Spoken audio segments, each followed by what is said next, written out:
Bien decían las abuelas, aquí en Colombia tenemos un dicho, si usted está fuera del país, y es este: no hay mal que dure 100 años, ni cuerpo que lo resista. Y aquella frase creo que tiene una gran verdad impresa, y es que los momentos difíciles son eso, momentos. Y así como los momentos tienen un inicio, también tienen un final. Si alguien me está entendiendo, quiero que por favor escriba amén ahí en el chat.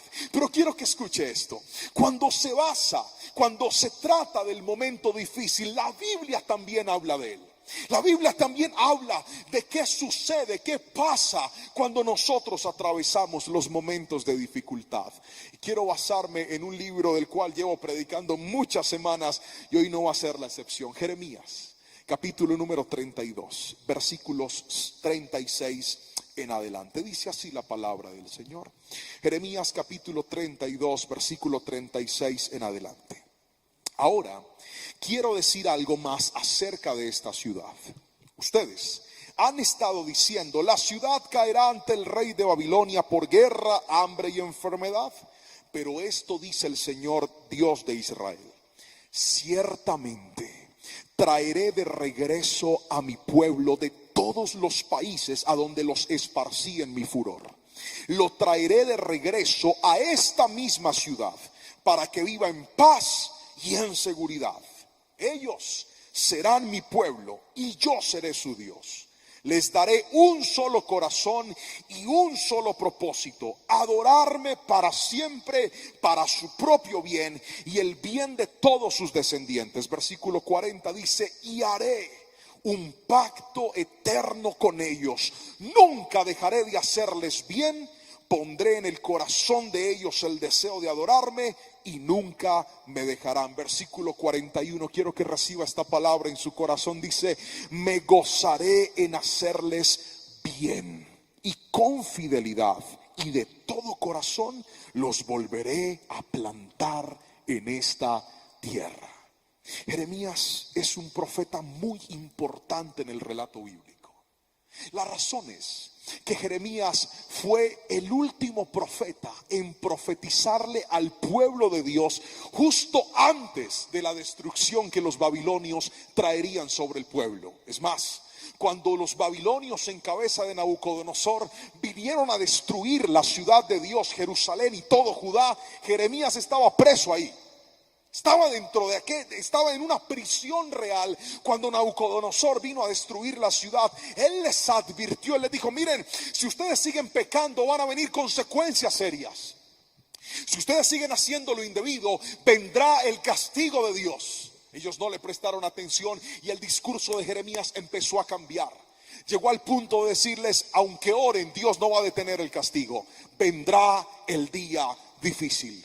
Pero ahora estoy viendo una palabra profética poderosa, y es que aunque la narrativa prometía que vendría un momento de dificultad, Dios también incluyó que ese momento de dificultad iba a terminar, que ese momento difícil no iba a ser eterno, que Dios no iba a dejarlos para siempre en el dolor, para siempre en el sufrimiento, sino que en esta promesa Dios les está diciendo: aunque van a ser esparcidos, aunque vendrá el castigo, aunque vendrán las consecuencias, aunque vendrán los momentos adversos, quiero que sepan que llegará el momento en donde haré que la dificultad se termine. Si alguien me está entendiendo, quiero que escriba amén o diga amén en su corazón, porque lo que te quiero enseñar en esta noche, la palabra de hoy la hemos titulado así: el día difícil terminará.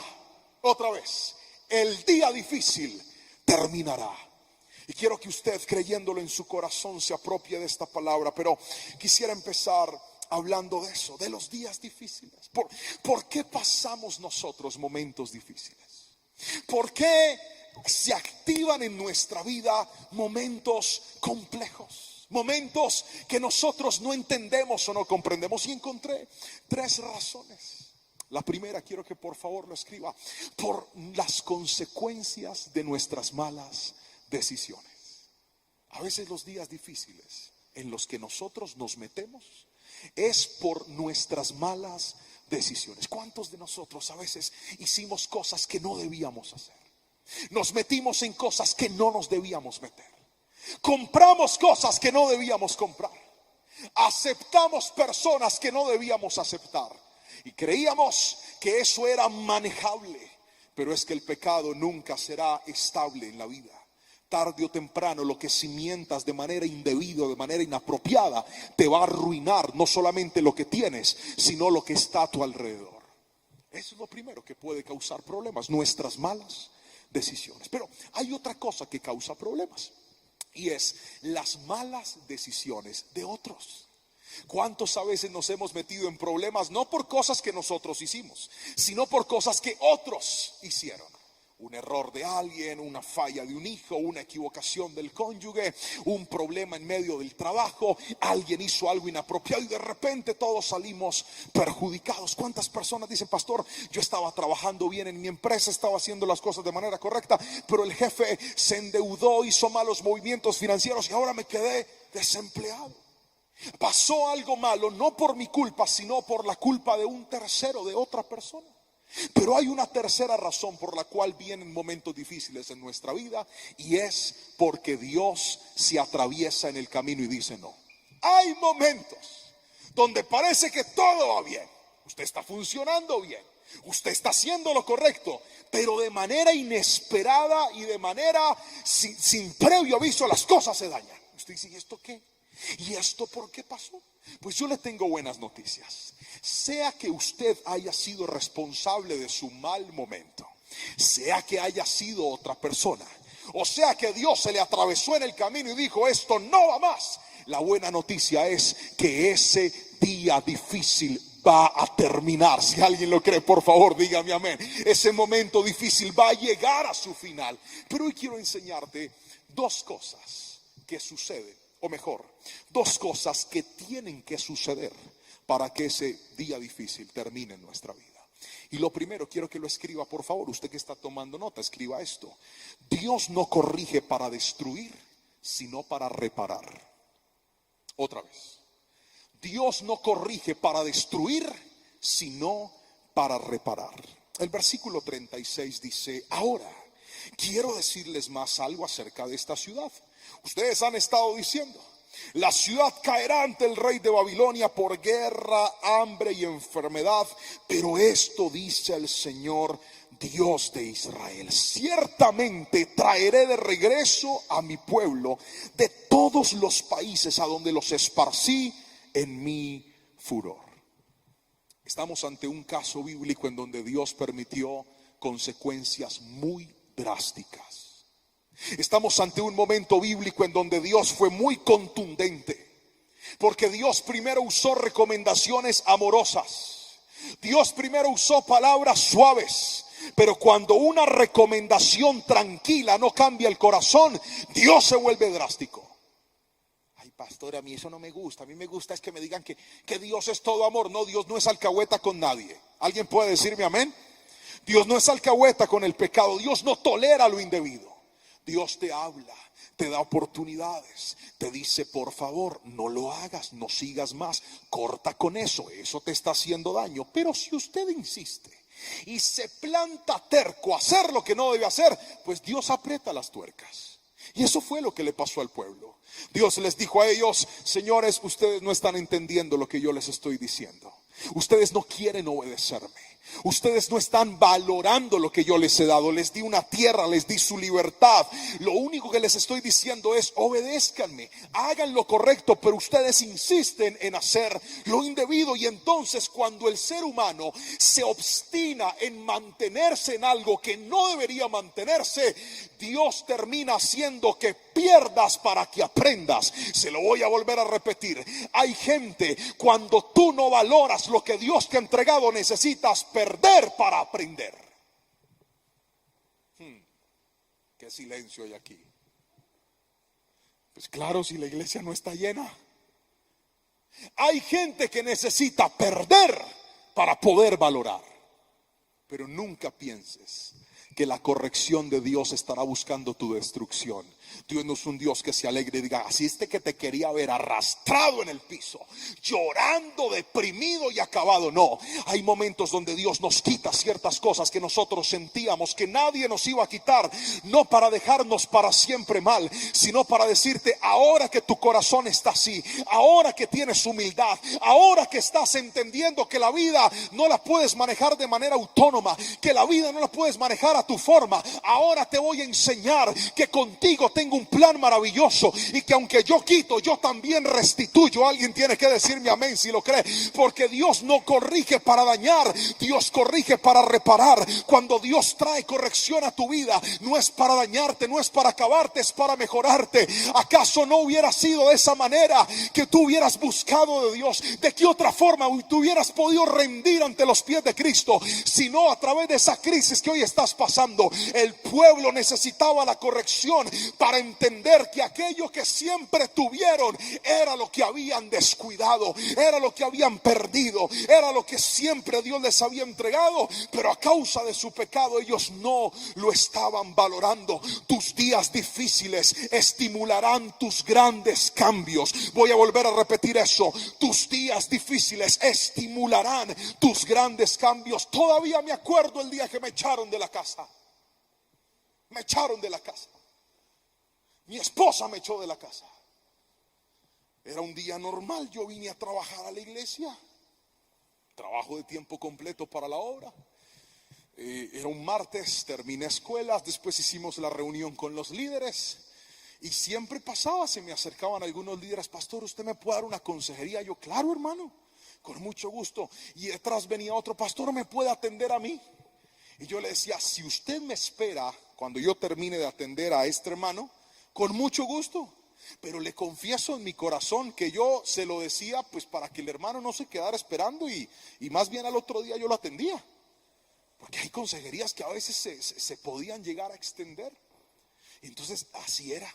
Resulta que yo estaba atendiendo a la persona, se alargaba de repente la conversación y cuando terminaba la persona, pastor, muchas gracias, Dios le bendiga. Yo, amén, Dios le guarde. Guardaba mi Biblia, guardaba el computador en la maleta, cargaba, apagaba la luz y cuando abría la puerta ya estaba el hermano esperándome. Aquí estoy firme, pastor. Y yo con esas ganas de desconectarme, pues no podía dejarlo así, tenía que volver a entrar a seguir atendiendo a la persona. Y era un día de esos habituales. Yo llegué a mi casa como a la medianoche de la iglesia. Estaba en la iglesia sirviendo al Señor. Y cuando voy a abrir la puerta de mi cuarto tiene llave. Mi esposa le había echado llave. Yo toqué para que me abrieran. Dije, pues esta es mi casa. Y me dijo ella, no le voy a abrir. Es más, váyase de la casa.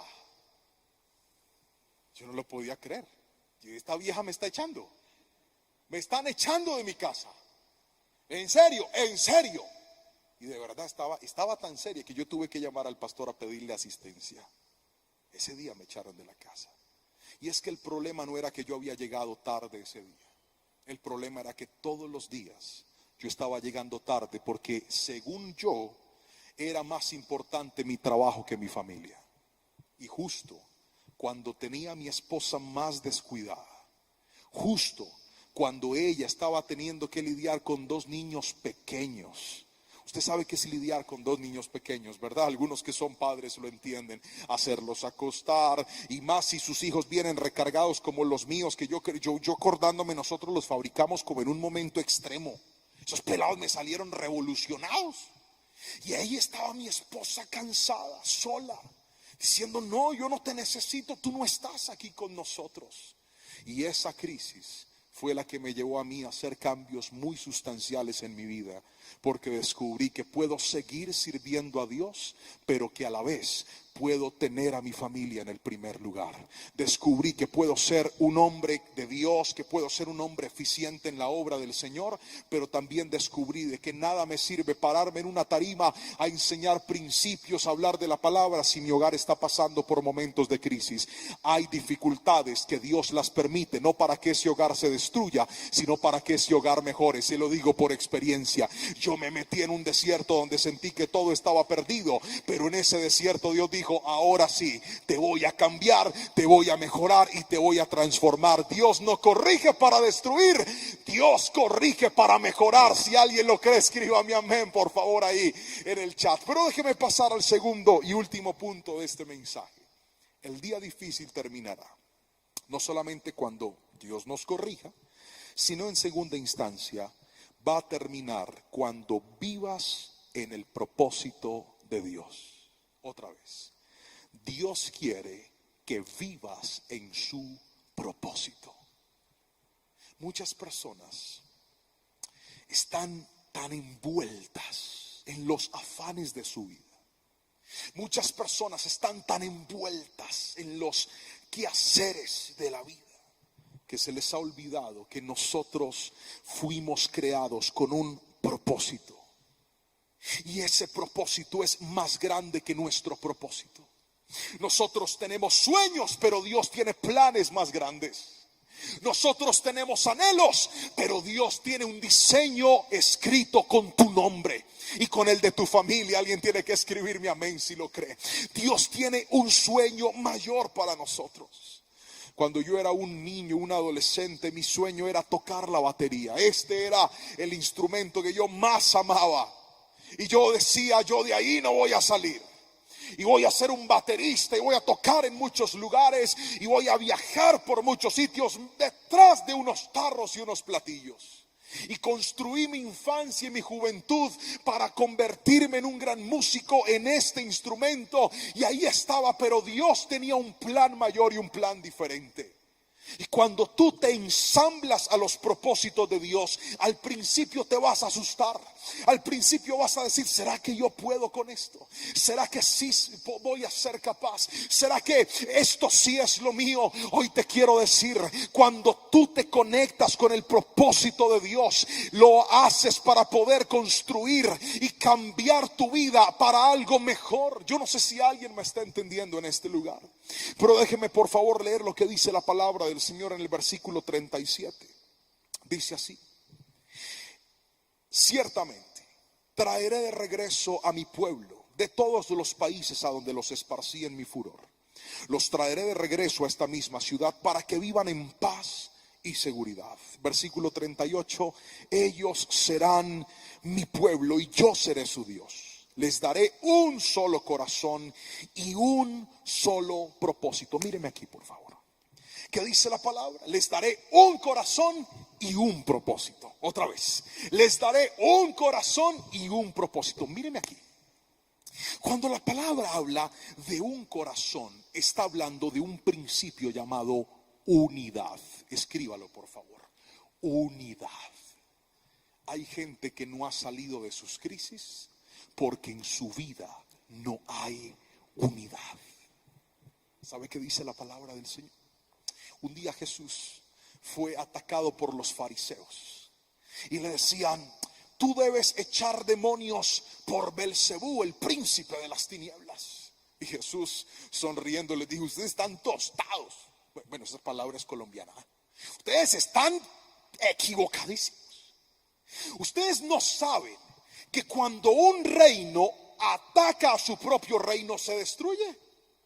Y ahí botó una perla bíblica maravillosa. Es que mi Señor no daba puntada sin dedal. Cada palabra de mi Cristo es poderosa porque es la palabra de Dios en nosotros. Y les dijo esto: un reino dividido no prospera y una casa dividida no puede mantenerse. La división trae destrucción. Hay gente que está pasando días difíciles en su casa.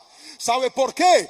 Dios me mandó a predicar hoy y yo ni sabía. ¿Y sabe para qué? Para decirle a usted que hasta que no se acabe la división en su hogar, los problemas no se van a terminar. Hay gente que está pasando las peores crisis con sus hijos, las peores crisis con su familia, las peores crisis en su empresa. ¿Sabe por qué? Porque en su corazón hay división. Porque usted, en vez de estar unido, cada uno está tirando por su lado. Espéreme, rasco la cabeza que esto está bueno. Un solo corazón implica unidad. Hay muchas muchas crisis que se van a terminar cuando recuperes la unidad. Hay gente que se cree muy espiritual siendo rencorosa. Eso no es de Dios. Yo voy a orar, yo voy a doblar rodillas. Usted puede doblar mucha rodilla, pero si usted no perdona al que le ofendió, si usted no le pide perdón a quien usted ofendió, usted no es espiritual. Porque la verdadera espiritualidad no solamente está en el tiempo que usted pasa en privado con Dios. La verdadera espiritualidad está en la evidencia de su trato hacia Dios y de su trato hacia su prójimo. Porque una persona que ejercita su espiritualidad de manera correcta es aquella que es capaz de estar en paz con Dios y es capaz de estar en paz con los hombres. Alguien tiene que escribirme amén si me está entendiendo. Unidad. Pero no solamente unidad. Dice el Señor también, y un solo propósito. Y aquí está escrito cuál es ese propósito. Dice la palabra del Señor. Y ese propósito es adorarme para siempre, para su propio bien y el bien de todos sus descendientes. ¿Cuál es el propósito de Dios, pastor, con nuestra vida? Ya se lo dije. Primero, que estemos en unidad. La unidad es tan poderosa a los ojos del Señor que cuando Jesús oró por sus discípulos, dijo las siguientes palabras: Padre, que ellos sean uno, así como tú y yo somos uno, para que el mundo crea. ¿Sabe por qué hay gente que no cree en su evangelio? Por su peleadera con todo el mundo.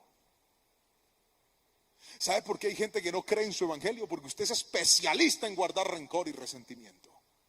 Me voy, me alejo, usted vaya por su lado y yo voy por el mío. No, tenga mucho cuidado. No le estoy diciendo que usted tiene que convivir con todo el mundo. No, hay personas con las que no se puede vivir. Alguien dígame amén. Hay relaciones que funcionan más con la distancia. Eso es una realidad.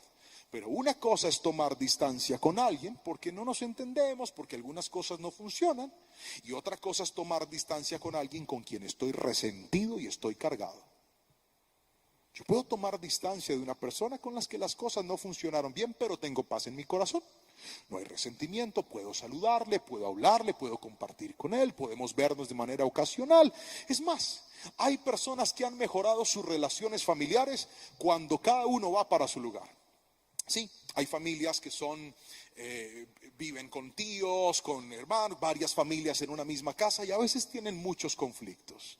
Lo mejor es que cada familia esté en su propio hogar. ¿Cuántos dicen amén? Eso sería lo ideal, que cada uno esté en su espacio aparte. Eso sería lo ideal. Pero muchas relaciones se mejoran cuando cada uno está en su espacio, porque cada uno tiene sus normas, cada uno tiene sus costumbres, tiene sus hábitos. El problema es cuando usted toma distancia resentido, con rabia, con rencor. Eso está mal. Por eso el propósito de Dios en primera instancia se basa en que tengamos unidad. Pero lo segundo es adoración. Escríbalo por favor. El propósito de Dios demanda adoración. ¿Qué es adoración? El Señor le está diciendo a ellos: yo los voy a traer de regreso aquí y ustedes van a adorarme a mí. Y aquí hay una connotación contextual. ¿Cuál es, pastor? Que el pueblo se había ido en pos de otros dioses, que el pueblo se había enseñado a adorar a otros dioses que no eran el Señor. Y por eso Dios les dijo: cuando los traiga de regreso, ustedes van a comprobar quién es el verdadero Dios. Ustedes van a comprobar quién es el que los sustenta, quién es el que los defiende, quién es el que verdaderamente los escogió y los llamó. Por eso tienen que adorarme. Y cuando hablo de adoración, quiero decirle algo. El día difícil se termina cuando usted empieza a reconocer y empieza a adorar a Dios en todo momento, por todo lo que venga y por todo lo que suceda. Entonces le sirven un bocado de comida y usted puede adorar al Señor. Señor, gracias por estos alimentos. Usted llega a su trabajo y en vez de quejarse y de renegar: Señor, gracias por este día de trabajo que me has regalado. Y de repente le llega su salario o le llega un dinero que usted se ganó por su trabajo y usted le dice: Señor, gracias porque esto es por ti y para ti. Eso es adoración. Cuando usted vive adorando a Dios, cuando usted vive reconociendo el nombre del Señor en su vida, aún en los momentos difíciles, de repente sucede una mala noticia y usted, en vez de renegar, usted levanta sus manos y dice: Señor, si esta crisis tocó la puerta, es porque algo grande tú vas a hacer, porque yo no estoy solo. A mi lado está el Rey de Reyes y Señor de Señores, y lo que yo no puedo hacer, tú sí lo puedes hacer. Eso es una vida de adoración. Cuando tú desarrollas una vida de adoración, entonces las crisis se minimizan. Los efectos de vivir una vida de adoración son poderosos, porque dice el Señor que esto no solamente nos beneficia a nosotros, sino también a nuestras generaciones.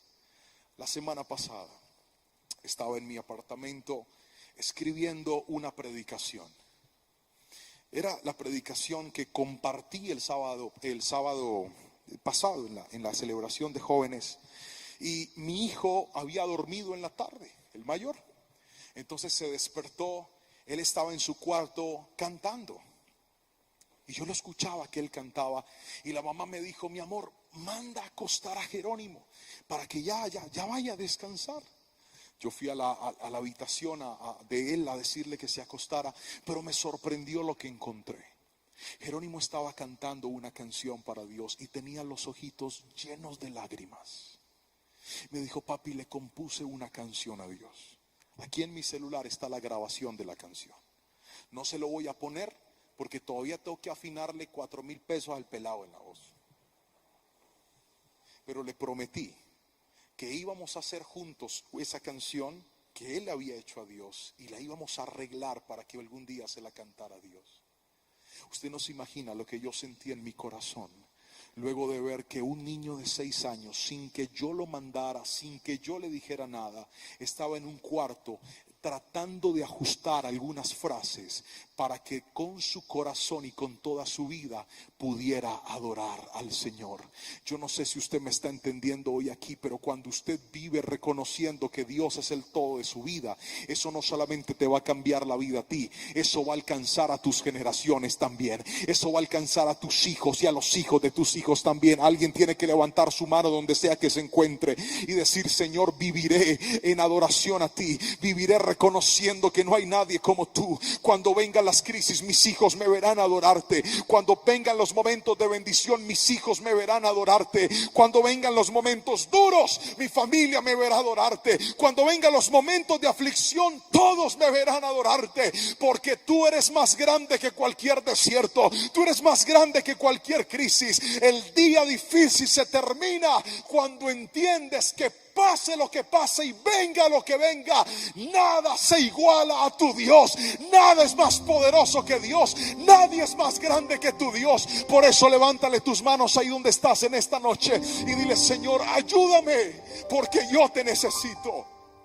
Dile: Señor, ayúdame, porque he dejado que las dificultades, que los problemas, que los afanes, que las tareas de la vida vengan y se empotren, vengan y se establezcan en el trono que a ti te pertenece. Pero hoy, Señor, te doy gracias, porque a veces la mejor forma que tú encuentras para sacudirnos la vida y hacernos entrar en razón es ese día difícil.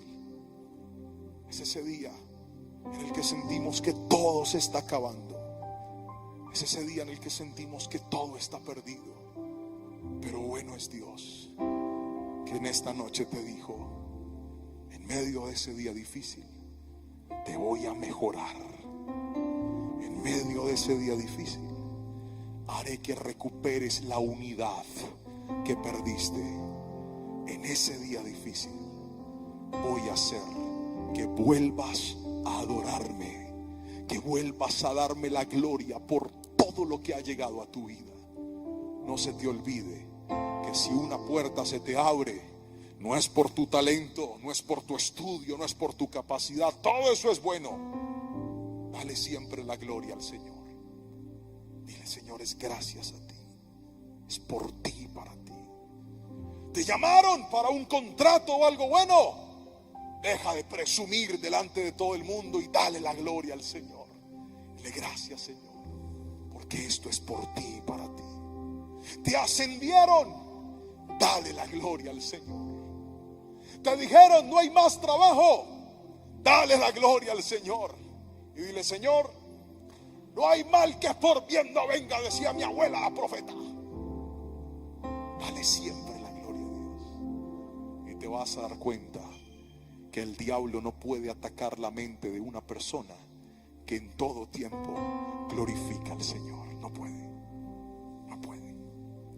Hoy en el nombre de Jesús levanta tus manos. Oro por esas personas que están pasando crisis en su vida. Oro por esas personas que hoy están viviendo momentos muy duros en su vida.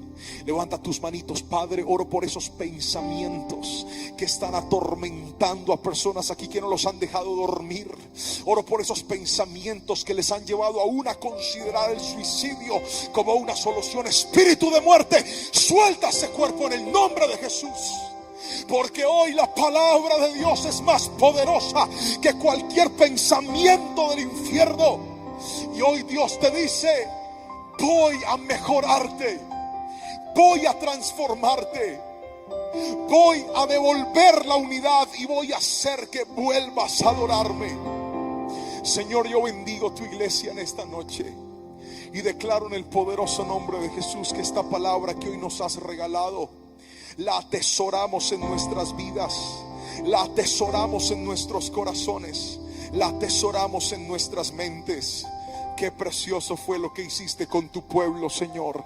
Ellos estaban a punto de empezar la peor crisis de su historia y tú ya les estaba diciendo: esa crisis terminará y yo voy a hacer que vuelvas a tener paz, y yo voy a hacer que vuelvas a tener alegría, y yo voy a hacer que vuelvas a adorarme, y yo voy a hacer que recuperes lo que tus errores, lo que tus consecuencias te arrebataron, porque Dios es un Dios de oportunidades. Recibe hoy la nueva oportunidad que Dios te da.